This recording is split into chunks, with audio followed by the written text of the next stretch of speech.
Welcome to Unleashed.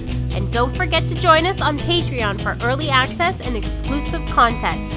Happy New Year, everybody. It's New Year's Eve, December 31st, 2019. We are on the cusp of a brand new decade. I'm James Razile. Down below is Brock Smink. And above him, as always, Andrew Fantasia. How's it going, guys?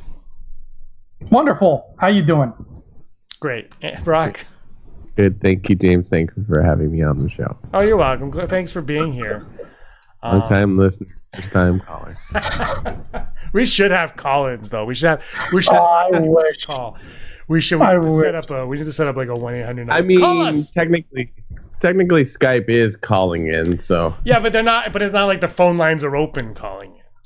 That's what we need. We need to get some phone lines open to call in. This is our year-in review show.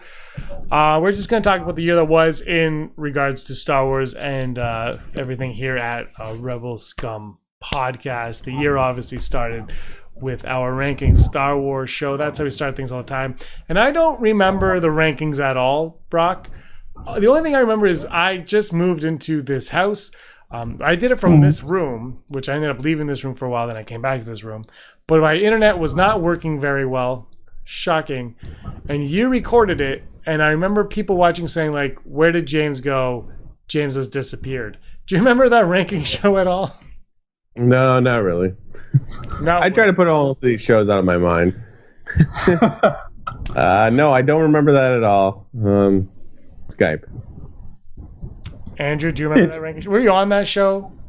It's weird. It's weird you say that because I remember like rankings through the years. I remember we recorded one with two cameras in Brock's like dining room. Yeah, that right. Then there was another one that I think was 2017 where we recorded it in that upstairs room where we used to record with Brock. But I have no memory of last year's ranking, whatsoever. We're like the three of us here. Like James, you were at your house, and then like Robin and Andrew. You know what? I don't even know because I was here and my internet was so bad. I don't even know if I had my video, if I could see you guys on my end at all. And like I said, I don't even remember what the ranking was. Maybe because there was no movie that just came out. Like Solo was 7 months old at that point. 8 months, whatever it was. I honestly don't remember, and I haven't looked back at it because I cringe at the. I think that's what might have happened because like this time last year, I know I was like going through some stuff, so I was like it was a blur anyway. Yeah. But I feel like we did the ranking in like June because Solo had just come out. I think that's what happened. No, we did it in December. We did it in December? Definitely. Then I must have been out to lunch. I have no memory of it. I'm trying to find it right now. Things I should have before we recorded. But it was a lot of fun. But obviously, look, the year went through. Rise of Skywalker was coming. When are we getting the promotional material? Solo's dead. What were the first things we learned was like, Bob Iger kind of said there's no more spin-off movies are happening. We heard that coming into the year. But let's go right to April now when Andrew Fantasia was able to go to Star Wars Celebration Chicago. Yeah. You were there. It was a 5-day event. They've scaled it back down to 4 again for Anaheim. But Andrew, you got on a plane bright and early, and you were able to get to Star Wars Celebration. Walk us through that one. Hell yeah, man, that was cool. I love Chicago a lot. I remember just getting to I like flights that leave early. I like going to the airport like in the dead of night, and there's just nobody there, and just waiting for your plane. I just sat down in this giant hangar-sized waiting area, and I had my Brandon Sanderson novel, and I was just reading it and waiting as the minutes ticked by, and finally I could get on my plane. And when I got to Chicago, it was like I'm not one of those people who has trouble traveling alone. I know a lot of people don't like to do it, but I didn't. I just did some research beforehand, and it was pretty simple. I get there, I'm like, okay, subway, take it across, because people, I didn't know this till then, but like O'Hare, the airport, is really far from Chicago. It's not like here where it's like our airport is a hop and a skip from downtown Toronto. Like there, I was on like a 40-minute subway ride from the airport till I hit the downtown hub. So that was like a big chunk of the morning. And then when I finally hit downtown Chicago, it was everything I ever dreamed. I was like, all my John Hughes memory was flooding into me, and I was just like, I was loving it. And then on top of all that, I got to see some Star Wars. Wars stuff, which was very cool, and meet some cool people and record using this. I had just gotten this phone at the time, so I was just like paranoid about losing it, and I was using it as a camera and a microphone. And that was back when that microphone, God bless it, it could work in loud, crowded environments, because we had some trouble. We had trouble like at Comic-Con, or sorry, Fan Expo with that, but it was working nice there. I got to scoop up some people who were waiting in that ridiculously long line for the Star Wars store. I got to get them to answer some questions and meet a lot of fun fans. I got to meet in person Rebel Watch, and I love those guys. Mike and Ezra, those guys were so cool to meet in person. So it was a really cool communal experience, and getting to meet other fans from our show as well. Like I believe Jeff Wilson found me there on the show floor, and Josh from Den of Nerds was there as well. It was so cool. It was a fun experience to be part of that, as not just a fan, but like a fan who was there to do work. And I feel like that made it even more enjoyable, because I feel like if I was just wandering aimlessly for 5 days without a checklist of work to do, I think I would have gotten tired faster, if that makes sense. I would have been like, well, now what should I do? But knowing the points I wanted to hit made it all the better. I wasn't tired out. I wasn't like, oh God, now I got to go get footage of this. I was like, yeah, this makes sense. This is what I want to do now. And to top it off, I got to be 20 feet away from Ian McDermott. Oh, which now is a big deal. During that, obviously, Brock, we got The Rise of Skywalker, the first trailer. Do you remember where you were? I know what your reaction was, but you didn't get to see this right away, did you? Or was that a different one? The first trailer was, I was working. I was in Niagara Falls, and we were at the Scotiabank Convention Center, and I was setting up, and then I watched it. So, and then also the second one, I was at work. So both trailers. My colleagues were like, I can't believe this is happening. They're just watching me react. I was like, oh! I remember the trailer coming out and they'd be like, just tell us the title. Tell us the title.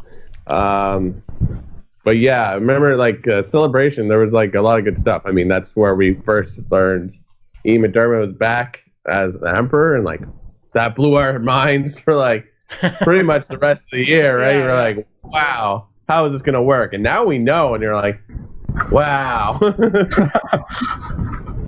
doesn't really work. Yeah. It was still awesome, though, because I will take Ian McDermott as the Emperor without any explanation than not having Ian McDermott as the Emperor with no explanation. I don't care. He was awesome to see him there. For me, the one of the takeaways for that was, obviously, Brock, you and I didn't get to go, but Andrew did. And we were granted that media accreditation, which was really awesome. And that's why we both really can't stand Andrew, because he got to go and we didn't. But one of the things that was fun was we did a bunch of live streams during that weekend. And that really kind of sparked the beginning of the live streams, which really in turn kind of sparked all these really cool, unique friendships that have been developed throughout the year through all the Twitter, Facebook, YouTube, all of that stuff, email, and whatever. It's been a lot of fun to experience all of that. But really that weekend was about two things. That was The Rise of Skywalker and The Mandalorian were the big 1-2 punches that we got. The Fallen Order was obviously big, and that game everybody is obviously obsessed with. But The Mandalorian was the one where, unless you're in that room, you didn't get to see that footage, and none of us got to see that footage.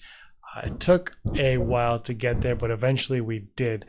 I did find our ranking show, Brock, from last year, and none of us were in the same room. It was all over Skype. And number one was Return of the Jedi. Was I in it? You were in it, yeah. Yeah. Wow. And I want to see what sleepwalking mode I was in then, boy. You were there. The one thing we did right before that, though, was we did our prediction show for The Rise of Skywalker. We're going to relive those moments in just a little bit.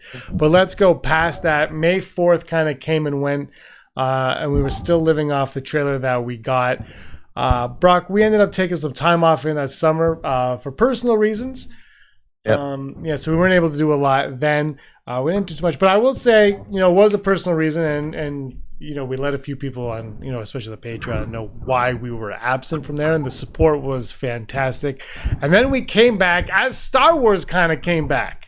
If you remember, Star Wars came back with that D23 trailer, and I don't know about you guys, but yes, okay, it wasn't as exciting as the first one, and definitely won't be as exciting as the last one, but we got Dark Ray, which kept us talking and those juices flowing. Brock, what were your memories in that summer of absence from the podcast and Star Wars world? I'm not trying to remember. Like, I don't want to just talk about like Rise of Skywalker and Mandalorian because it's like, yeah, that's a big chunk of it. I'm trying to remember like what comics came out like because this was a big year. They brought back what they did was like the last issue of the Marvel Star Wars series that never was finished because they sold the rights to, I guess, they either stopped publishing it or they sold it off to Dark Horse. So Dark Horse for like most of the 90s did it. So they ended that, but then they took the Baylor Valance character from that. So it was interesting because you just read it and then they're like, oh, we just put him in this book as well. I think he's introduced in the Han Solo Imperial Cadet, which like is a series that almost everyone forgot about. But he became a really interesting character in just trying to remember like it's kind of that one-off issue they put out was kind of like confusing, but now they did Target Vader, which was very interesting because we got to see the return of Dengar in that, and it was pretty good. Like he's a cool character, and I think we're going to see more of him in the new relaunch of the Star Wars ongoing, because then we had the announcement that this 2020 they would start a new storyline where it's after Empire. So now we're going to have an ongoing Star Wars where Han Solo is frozen in carbonite and our group is shaken because they did not win. The good guys did not win. So it's very exciting. All the series kind of wrapped up, but it's a Marvel Comics. Those characters never go anywhere. They'll be back. So it's exciting. I can't think of anything that really stood outside of that for comics. I know there was a couple books I started reading. Like, wasn't like Master and Apprentice? Did that come out in the summer? That was around April, wasn't that? Was that May? Yeah, that was just after Celebration because I remember they had like advanced copies you could buy there. I actually had a question for you, Brock, about the comics thing. You're right. Baylor Valance is like he's really taken off. He's got there's a series coming out in the spring called Bounty Hunters. That's going to be a new ongoing that he's a part of. But when I read this whole thing about how Star Wars ongoing, Vader and Afra are all getting like rebooted and now we're seeing what happens after Empire.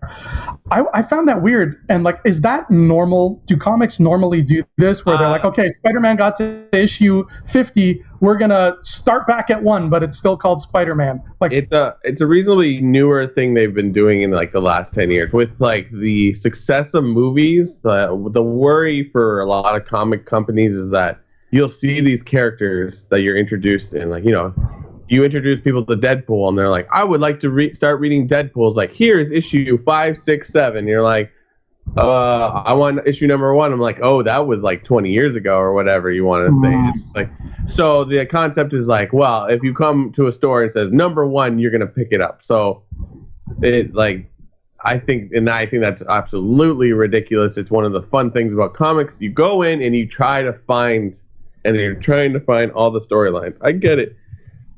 If you miss an issue, you're kind of lost. But like, I don't know. It worked for kids. It maybe doesn't work for adults, but like that's how kids like got into comics. So yeah, it's not really a reboot per se. Like it'll just be a new storyline, which is like silly. Well, you know, why does Dr. After have to start at number 1?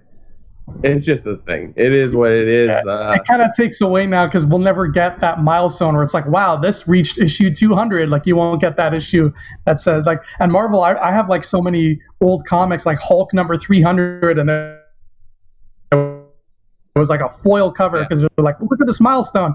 And it's sad you don't get that anymore because they're trying to do this now. Well, what they do is they retroactively change the numbers when they get to those things. Like I know Spider-Man's well past 700, and I think Batman just did 1,000 sort of thing. Like it's it's 80. Like if you're a pop fan, you saw a lot of Batman pops come out this year, and they all have the 80th anniversary. So there you are. But yeah, it's exciting. I think it's really good what they're doing in this. I mean, the Star Wars ongoing, which not this year, but like it brings you back in. You're like, oh yeah, like the Obi-Wan journals are so interesting, but I guess they won't go back to that. But now we have Obi-Wan coming out. Announcement that we had this year, like that's very exciting. So, I don't know. Where are we in the year now, James? Right, I feel like I've... No, like you said, it's an announcement that we got about Obi-Wan, but then what ended up being even more exciting was right before The Mandalorian, the first ever live-action Star Wars TV show, dropped. We heard that Deborah Chow, a director of that series, was going to be doing all 6 episodes of the Ewan McGregor, which I think was announced at D23, where everything was announced at D23. They were like, celebrations packed enough. We'll put everything else at D23. So they're doing that. So we find that out. But as it goes on, obviously on November 12th, The Mandalorian dropped. The first ever live-action Star Wars show, like I said, finally dropped. Directed by Dave Filoni, written by Jon Favreau. It was this 1-2 punch. Everybody was excited. The trailers were okay for it all. It was kind of like, well, this is what we're going to get Star Wars. And the first episode kind of came. I think a lot of people either stayed up until 3 a.m. Eastern or 12 p.m. Pacific to watch it. I woke up around 6 a.m. to watch it. It was only a half hour long, which a lot of people were like, why is it so short? Why was it so short? And then the episode was fine, but then that ending, Brock, ending where they reveal the probably arguably the most popular thing to happen to Star Wars since Star Wars. Who would have thought Baby Kevin would just steal our hearts away? I remember when they reveal that it's a Yoda creature, and it's sort of like, oh, I don't know if I want this. But then it's just like, that whole series, everything we expected to happen wasn't really the case. I think the last couple episodes were semi-predictable, but like, they did 5 episodes where you're like, what's going to happen next? Like, I don't know. And like, we like to say it's the show that a lot of stuff happens and nothing happens, where it's just like, what? So, but I mean, I love that they marketed Pedro Pascal. Again, at the beginning of the year, I was getting his name wrong, and now I'm still getting his name wrong. You haven't learned a damn thing, Brock. And, who plays Cara-Dune? Gina Carano. Gina Carano, thank you. I was like, Carla Gugino. That's not it. They marketed her as like the supporting character, which we don't really get till the last 2 episodes. Did a fine job, don't get me wrong, but it's just like everything about that show, just like, nope, you're not. It's not going to be what you think it is, and they hit. God bless you, Jon Favreau. Well, yeah. It was like you said, it kind of became what we all expected to at the end. Andrew, live action Star Wars Mandalorian, November 12th. Yeah, man. And I mean, I think we need to take into account first and foremost that week, what a week that was for Star Wars, man. Like in the span of, I think, like 8 days, we got Disney Plus, we got The Mandalorian, we got that Resistance Reborn book, and we got Jedi Fallen Order. Like that was, I think it was Christian Harloff who made the joke. He's like, this week was the biggest year Star Wars has ever had. Like, and it's true. There was so much packed into that week. And in terms of Mandalorian, this is a weird train of thought, but bear with me.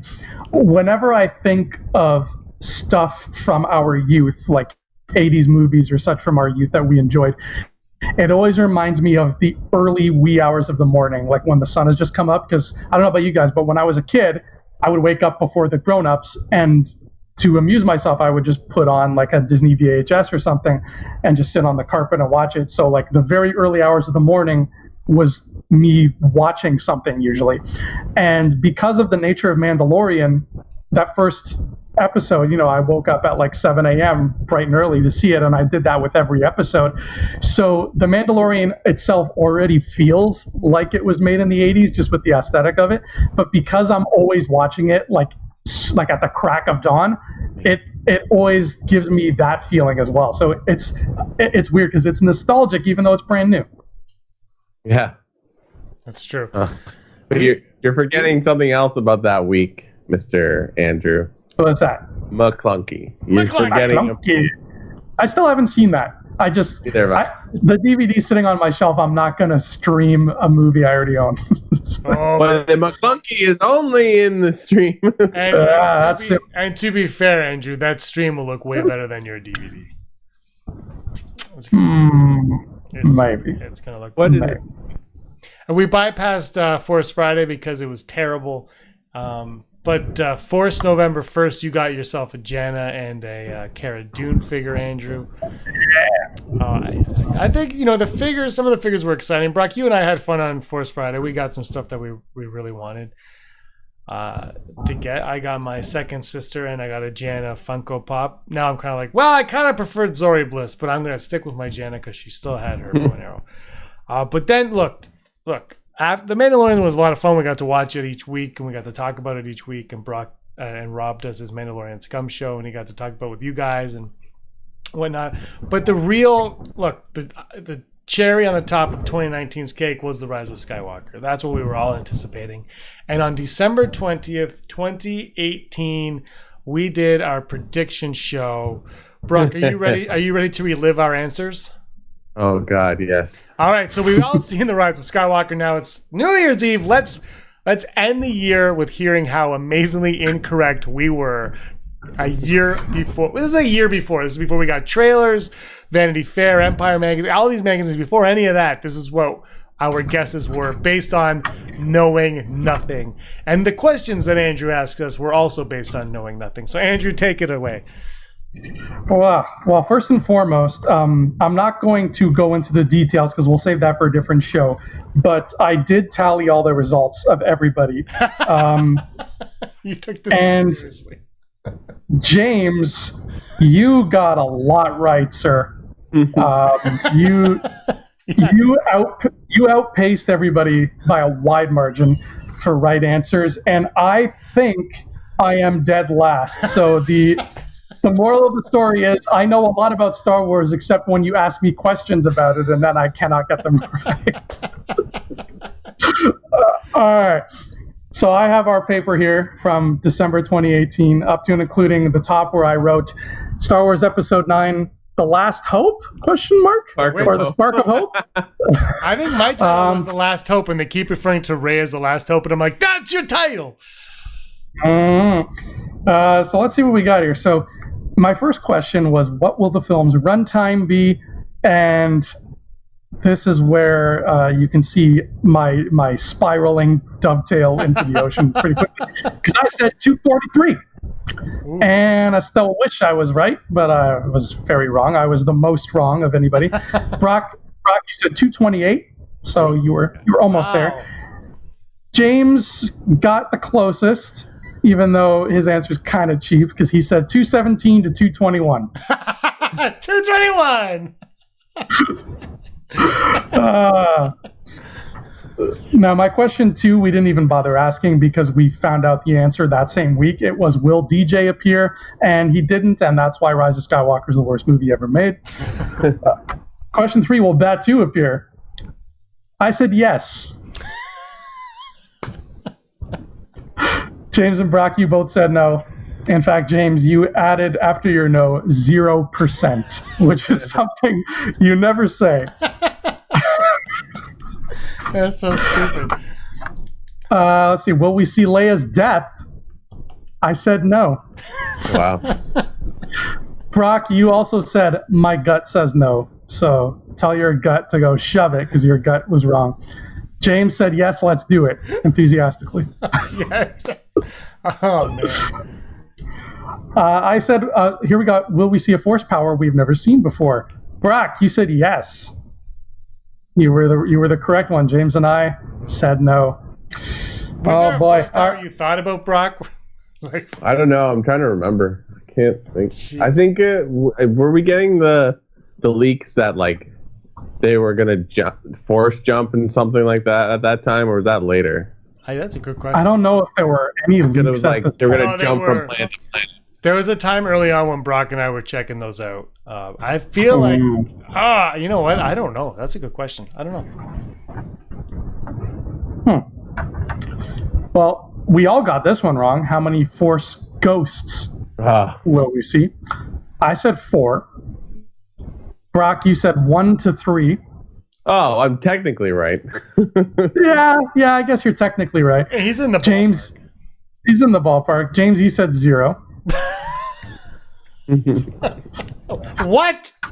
But what? But Luke. All right, whatever. That's my favorite. That's my favorite one. Now this is funny. I don't know why I was on this train in December 2018, but I asked you guys back to back these 2 questions. At the beginning of the movie, will Rey and Poe be an item? And at the end of the movie, will Rey and Poe be an item? You both said no, vehemently so. Brock, your answer was no because shut up, Andrew. I said that yes, there'll be an item at the beginning. And let me tell you, in The Rise of Skywalker, when he walks off the Falcon and gets in her face and they start arguing, my hands were on my armrest. I was like, are they going to kiss? And I was like, am I going to be right? And it turns out I wasn't right. That's a pattern that shows up a lot here. How many flashbacks will there be? You both said 3 to 5. I said 3. We were both wrong. We got one tiny little flashback. Will Rey's parents be shown on screen? All 3 of us said yes. There you go. We got some W's in our corner here. Will somebody use Force lightning? All 3 of us said yes. David Schilling, who I asked off camera, said yes, and it will be Rey. So I gave an extra point for that. And actually, we did a video, Never Tell Me the Odds, in April, before Star Wars Celebration.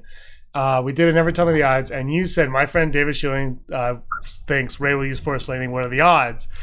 And that video is kind of blowing up. It's kind of going crazy right now. And good on him. The title... You have like Rey uses lightning. Yeah, it's just I forgot about that video, and I started seeing comments were coming up. I'm like, what the hell? This is like, what video is this? And you're like, my friend David Schilling says Rey's going to use Force lightning, and we're like, no, she's not. Don't be stupid. Yeah. Shut up. David's rolling in a pile of money right now, laughing seriously. At us. But yeah, you brought that up in another. That's in April, early April, like April. Yeah. Before Celebration. So anyway. Let's see here. Who is more likely to appear, Snoke or Palpatine? Everybody said Snoke except James. James said Palpatine. Yeah, but Snoke technically does appear. Technically, yeah. But yeah, this was before we knew Palpatine would show up. We were living in a dream world. This one I'm still proud of for getting right. Who's more likely to appear, Yoda or Unkar Plutt? And yeah, Brock, you said Yoda. He didn't show up. I was riding the Unkar Plutt train because I was like, we're going to see his hand holding her arm. Sure enough. And James, your answer was Unkar Plutt. We already got Yoda. Yeah. I stand by that. What a weird... Now this one's interesting. I asked who's more likely to die, Rey, Finn, or Poe. I said Poe. You guys said Rey. I gave you guys both a correct check mark because she does technically die in this movie. Yeah. Which was very sad. Now this one, I remember, James, this one was controversial for you, but I'm standing by it. I'm giving myself the point for this one. Leave me alone. I don't have a lot of points. Whose physical appearance will change the most between episodes 8 and 9? Rey, Kylo, or C-3PO? You guys both said Kylo. I said Rey. I think you stand her next to the other ones, she looks the most different just in terms of what her costume did. I'll argue because Kylo turns into a different person. Yeah, that's true too.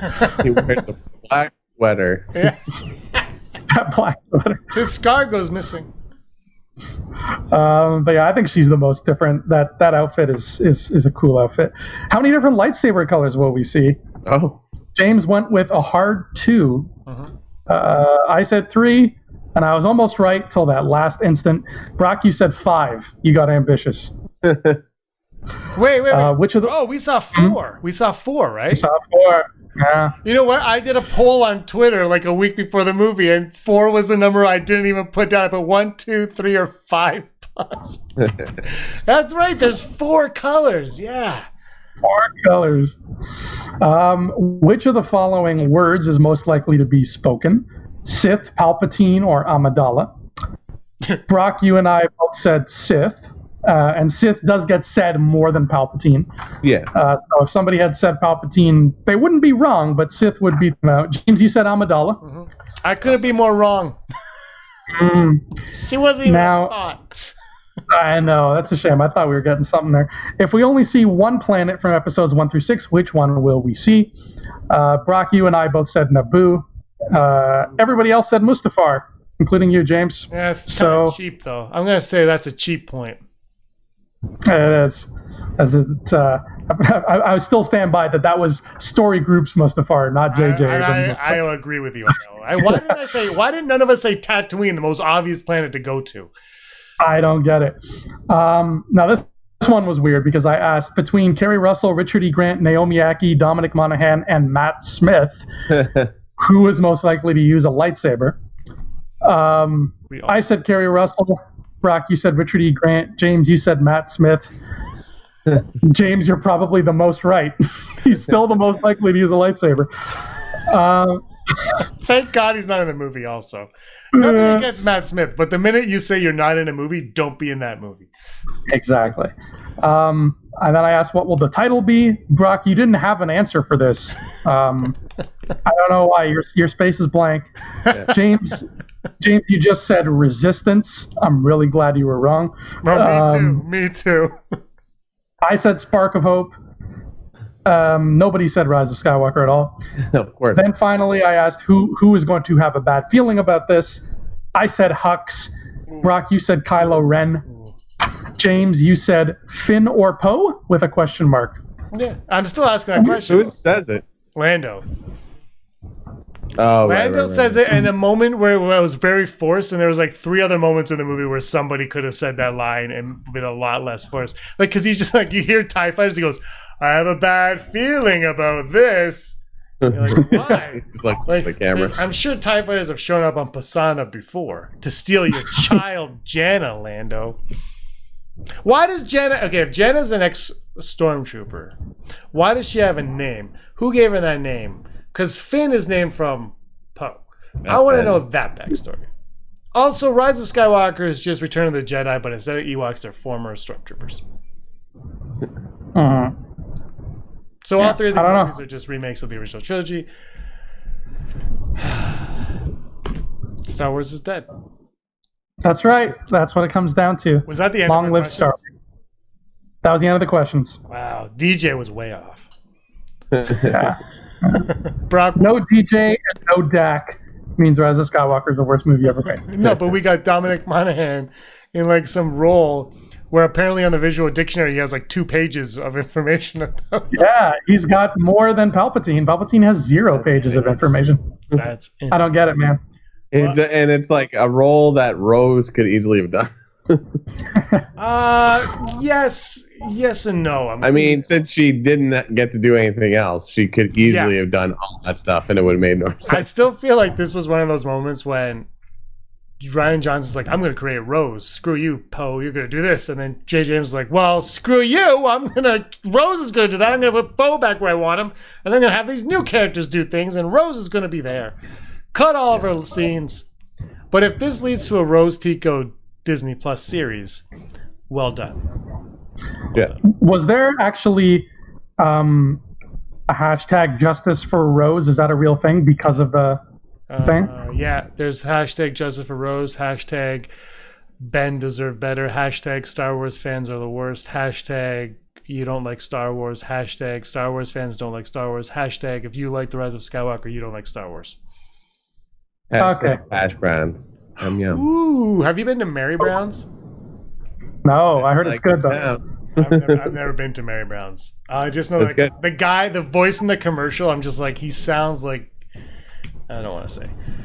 It doesn't sound like he's like very clean, is what I'm trying to get at. I don't know. Like I'm like, I just feel like he doesn't wash his hands often. Is all. That's all. So I'm like, I don't know if I want to eat Mary Brown's if like the people advertising to wash their hands. I need to hear this commercial now. I would love to know where your mind is at. It's usually just me in a car. Like Brock's like, I eat there. They all wash their hands. We wash them together. They make sure you can see them washing their hands in the back. What a weird tangent to go on. Anyway, The Rise of Skywalker came out. We all went to go see it on December 19th, where I forgot all of these questions. Brock, I'm sure you did. Andrew, you did not. You had the paper with you. You were keeping score as we were going on. Yeah. But, obviously we've done our reviews of it. We all obviously enjoyed the movie thoroughly. So that's it. That's the show. That's our year in review. It was a fun year, I think, all around. Anything you guys want to add at the end of the show? Ooh, I'm excited for 2020. Yeah, bring it. I'm excited for 2020 to 2022 because it's like we have those 3 years or whatever until the next movie, and I feel like Lucasfilm's not going to let that 3 years go to waste. You know what I mean? There's going to be a lot of beautiful stuff in there. It's 2022 when the next movie's out, right? Yep. Wow. Yeah. Hopefully, as far as we know. But I feel like those 3 years are not going to be an empty void. We're going to have a lot of fun, and we're going to be doing a lot more stuff on the channel than you might think for a bunch of people who have no movie to talk about. We're going to have a lot of stuff to talk about. So I'm looking forward to filling that time with a lot of juicy Star Wars goodness, particularly those comics you mentioned, Brock. I think it actually would behoove us to do a comic episode sooner rather than later and just talk about what the comics have given us, because in my opinion they're the next best canon we have right now after the movies. It's good. It's a little bit more accessible than a book. I mean, the books are good, but like these you kind of can just go in 10 different directions, and like things can happen in the comic book that you couldn't see in the, like there was a Poe Dameron where you see the Conja Club meeting with the Conja Club and the Guavian Death Gang. You see them in the background or something, and you're like, oh, there they are. Yeah. So, like, that's one of the nice things about that. Yeah. I'm looking forward to the future of Star Wars on Disney Plus, comics and beyond. I think they've put this Skywalker thing to rest. They can move on and do something new.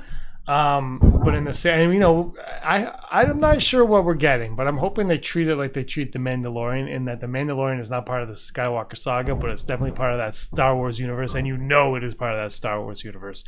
And that's, I'm not saying throw a Baby Yoda in it, but if you can, do it. Mm-hmm. It's been a lot of fun. Guys, thanks so much for spending your New Year's Eve with us here, and all of you watching, thanks so much for spending your New Year's Eve and all the other countless hours you've spent with us here at the Rebel Scum podcast. It's really been awesome, really has meant a lot to us. Thank you for all of your support. For the Patreon supporters, thank you so much for that. It means the world to us. Brock, anything you want to say? The end of the decade, at the very end of this decade.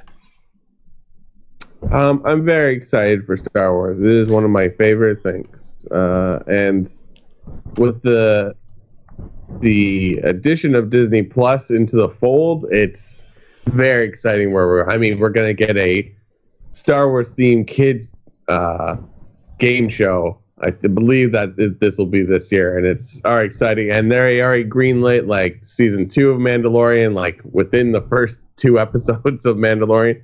So it's very, very exciting. And the video games I think are going to get better as well, because I think Fallen Order is done very, very well. So they're like, oh, we're back in the video game business, boys. So, yeah. Andrew?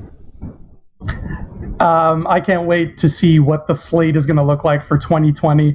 And because there's nothing as chaotic as a movie coming out this year, I think it might even be possible for them within a month or so to kind of release like a big just Star Wars schedule of everything they're going to be giving us in the year to follow. I can't wait to see what that looks like. So I'll be there with you guys every step of the way, whether you like it or not, to talk about it. And if you are out there and you are the person from Mary Brown's commercial, please wash your hands. Okay. All right, guys. Thanks so much for watching. We'll see you next decade. The roaring 20s are on their way. I can't wait. I'm going to do the rest of these shows for the next 10 years in a fedora. Thanks so much. Happy New Year. Go pop some champagne, eat some apps, and may the force of others be with you. Happy New Year. Hey scumbags, thanks for watching. Don't forget to give us a thumbs up on our video. As always, please subscribe to our YouTube channel, Rebel Scum Podcast, for all the latest videos.